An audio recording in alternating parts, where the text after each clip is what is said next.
How should we, as Muslims, consider the ethical consideration of AI when it comes to aspects like authorship? Within the last year, I'm very new to the issues of AI, and I'm just becoming aware of the things that AI can do. Someone has sent me a video with a recording of one of the shuyukh, and I could have sworn that it actually was the sheikh himself. And it was so amazing to me that it wasn't him. It was a computer program speaking like him. And so my advice to myself first, and my advice to all of us, is we're in a day and an age where we have to verify the information that comes to us. As Allah subhanahu wa ta'ala, He mentions in the Quran, Ya ayyuha alladhina amanu in ja'akum fasiqun binaba'in fatabayyanu. O you who have believed, when a fasiq comes to you with some news, then verify it. We are in a time that is absolutely necessary. A time where there's a ton of WhatsApp messages, a ton of YouTube videos and TikTok videos, and people learning their religion from the internet. And I'm not supporting that, but this is the reality. And so since this is the case, and AI has the ability to do some of the things that it has the ability to do, then I'm going to warn myself and warn all of us about the dangers of falling victim to misinformation that's being spread on social media. So this would be just my simple comment. As it relates to the question, I would like to refer the question over to Dr. Hatem so we can hear his comments. May Allah subhanahu wa ta'ala bless him and reward him. Bismillah.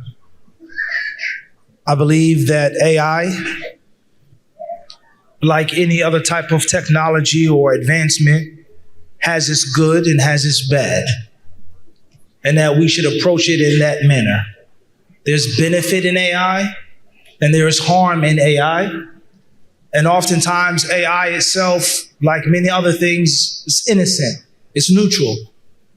How you use it, what you use it for, will determine its ruling. So the specific question was concerning scholarship and authoring, things like this.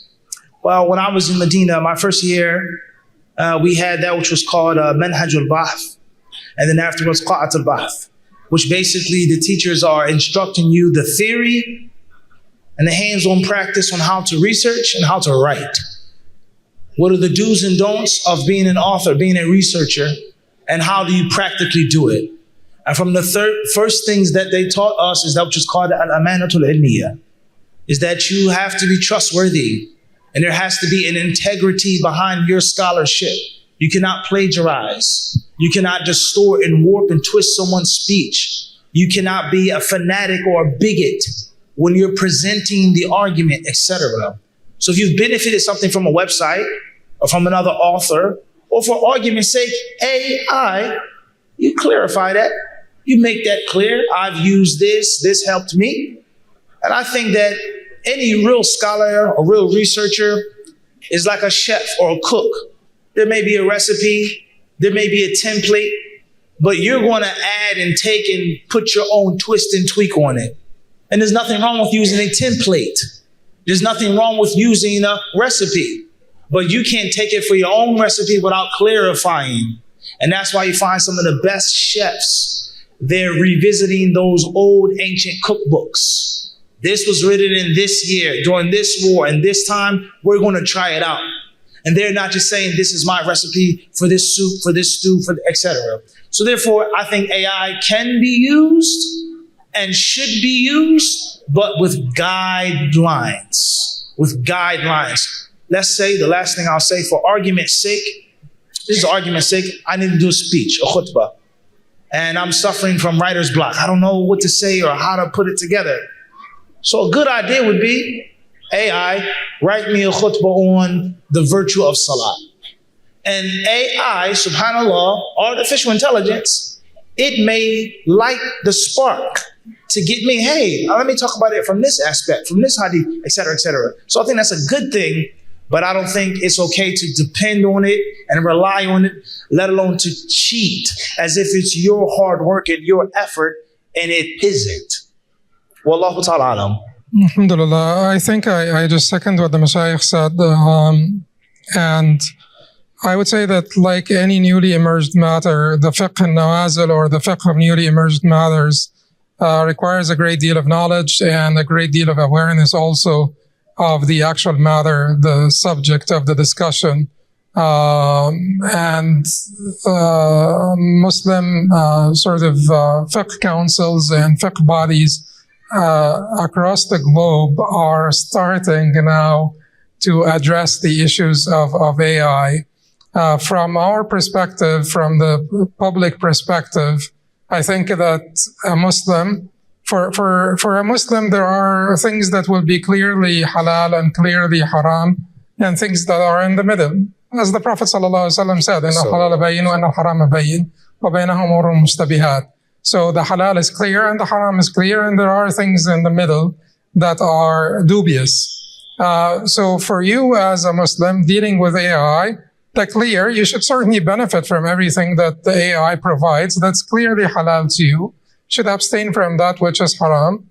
Because, for instance, people use AI to fabricate things about people and pictures and talks. So the Sheikh said that he had heard a talk that was actually made by AI. So that's clearly haram, and there are many things that are clearly halal.